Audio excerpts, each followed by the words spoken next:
Descobertas em documentos do século XVIII revelam gastos na Câmara de João Pessoa com festas, velas e propinas. Aqui cabe um parente. A propina de 1800 não é essa de hoje, que é tida como um ato de corrupção. Propina era o pagamento com recibo, sem ser em folha de pagamento, aos serviços prestados. Você vai entender tudo isso nessa reportagem especial que você acompanha agora. Os registros são um pouquinho de como era a vida pública em João Pessoa lá no século XIX e início do século XX. Entre os documentos estão tratados internacionais de comércio e amizade, mandados de despesas e até esse documento encontrado solto entre várias folhas e que informam as autoridades em João Pessoa o reconhecimento de Portugal da independência do Brasil. Cumpra-se e registre-se Paraíba em vereação de 5 de outubro de 1825. Constando já por vias indubitáveis que na Imperial Corte do Rio de Janeiro se celebrou, ajustou e assinou entre os respectivos plenipotenciários o memorável Tratado de Reconhecimento da Soberania e Independência deste Império do Brasil, por parte da Corte de Portugal, de quem solenemente ficamos separados enquanto ao governo e administração pública, faltando-nos somente as participações oficiais que se esperam todos os dias para determinar este importantíssimo ato. Na época dos registros, não existia prefeitura. A responsabilidade de administrar a cidade era da Câmara Municipal. E esses documentos, então, passaram uns 200 anos perdidos nas mudanças de sede da administração da capital. Até que um arquivista encontrou os 4 livros e outras páginas perdidas de encadernações lá no prédio onde funciona a Câmara hoje. Mas esse material representa apenas 1% de toda a documentação que existia. Até o começo do século XX não existiam prefeituras. Então a Câmara era o órgão administrativo. Então toda a vida administrativa da cidade passava pela Câmara. E você há de supor que nos documentos da Câmara ficavam registradas todas essas informações referentes à vida pública. Acontece a ditadura do Estado Novo, período Getúlio Vargas, de 37 a 45, e as câmaras foram fechadas. Durante esses 8 anos em que as câmaras estiveram fechadas, essa documentação foi guardada em algum lugar, provavelmente muito mal acondicionada. Então, o que não tinha se perdido antes, porque é presumível, por exemplo, quando os holandeses atacaram a Paraíba no século XVII, deve ter incendiado parte da documentação. Traças, baratas, ratos, cupins devem ter ido destruindo ao longo do tempo. Mas eu acredito que boa parte dela estivesse preservada por volta de 1937, quando a Câmara foi fechada. Isso foi descoberto casualmente por um funcionário da Câmara, o Heron Mendes, foi guardado, e o que tem aqui, pelos cálculos que eu pude fazer, corresponde basicamente a 1% do que deve ter existido. O material encontrado em 2017 tem sido restaurado e organizado desde 2019 pelo historiador. Ele conta que o trabalho de análise dos documentos é lento e requer cuidados com o papel desgastado pelo tempo, além de um trabalho de pesquisa demorado, já que algumas palavras sequer existem nos dicionários atuais. Nós encontramos um livro de atas, esse é o mais recente, um livro de atas da Câmara da cidade da Paraíba, de 1910 a 1912. Cada leitura de um desses demanda um atento trabalho de transcrição, porque é uma escrita muitas vezes difícil, palavras inusuais que a gente tem que ir em dicionários de época para saber o que são. Tem um outro livro que é um livro de atas da vereação da cidade do Conde, né, mas que fez parte do município da Paraíba, então esse livro veio para cá. Ele é de 1816 a 1828, à medida que você tenta folhear, ele começa a se desmanchar, então esse vai demandar um trabalho urgente de restauração. Tem um livro de ofícios, também está bem precária a situação dele, são os ofícios expedidos pela Câmara para outros órgãos, né, para a presidência da província. Esse livro de ofícios é da década de 1820. E o mais antigo é esse livro aqui, que vai de março de 1814 a janeiro de 1819, né?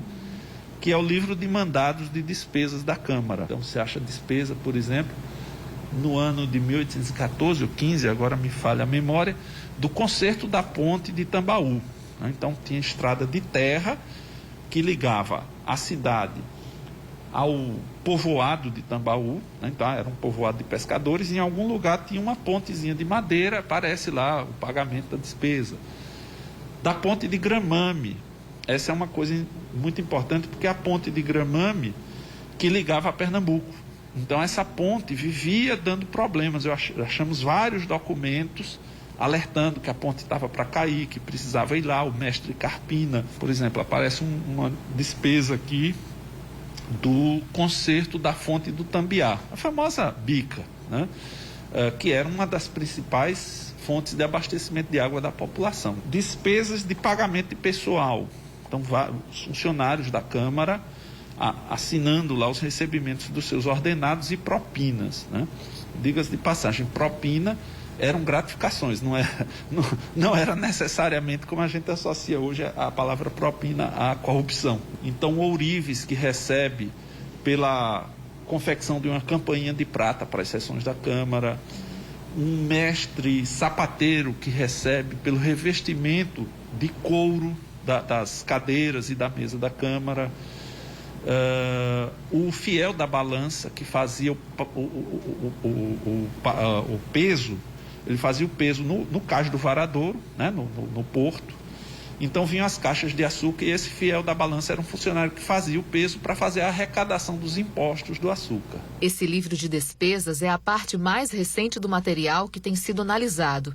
Chamaram a atenção do professor os gastos com festas entre 1814 e 1819. Ângelo fez um escalonamento com os registros do período e descobriu que iam mais recursos para as celebrações do que para serviços e obras públicas. Mas as festas, elas tinham dois significados importantes, que era solidificar a presença do catolicismo. Então, muitas festas religiosas católicas, né, por causa exatamente dessa monarquia católica. E outra coisa era também solidificar a lealdade dos súditos perante o rei, né? Nós estamos falando nesse livro aqui, no caso o rei é uma rainha, a rainha Dona Maria I, que estava louca no Rio de Janeiro, a corte nesse momento estava no Rio de Janeiro, e o Império Português estava sendo governado pelo príncipe regente Dom João, que quando a rainha morre, se torna Dom João VI, coroado no Rio de Janeiro.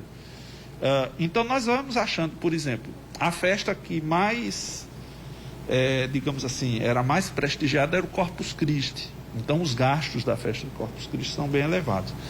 Mas aparece a festa do glorioso Mártir São Sebastião, todo ano tem o dispêndio.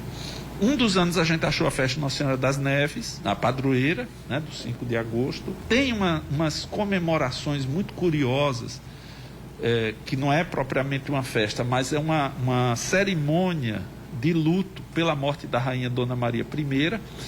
Então a cerimônia, que eu imagino como ela deve ter sido, porque é um gasto com tecido preto para se revestir as cadeiras da Câmara, a mesa, e colocar também nas janelas da frente da Câmara. Tinha que tirar o escudo da rainha na frente da Câmara, o povo todo de luto, e o escudo era quebrado. E a vela, né, que você perguntou, curiosamente a gente começou a perceber, fui fazendo a discriminação dos gastos, o que era pago no sermão do padre, o que era pago ao mestre de capela pelo coro, né, que cantava as músicas, e aparecem muitos pagamentos por cera lavrada, né, que eram as velas.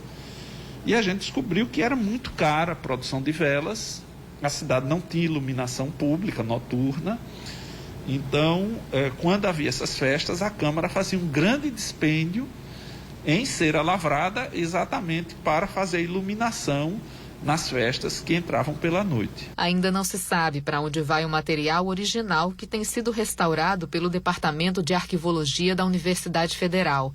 Mas a riqueza dos detalhes que não se perderam com o tempo tem ao menos um destino certo. Vai ser digitalizado e posto à disposição de quem tiver interesse pela história. E assim a gente encerra o programa de hoje, desta terça.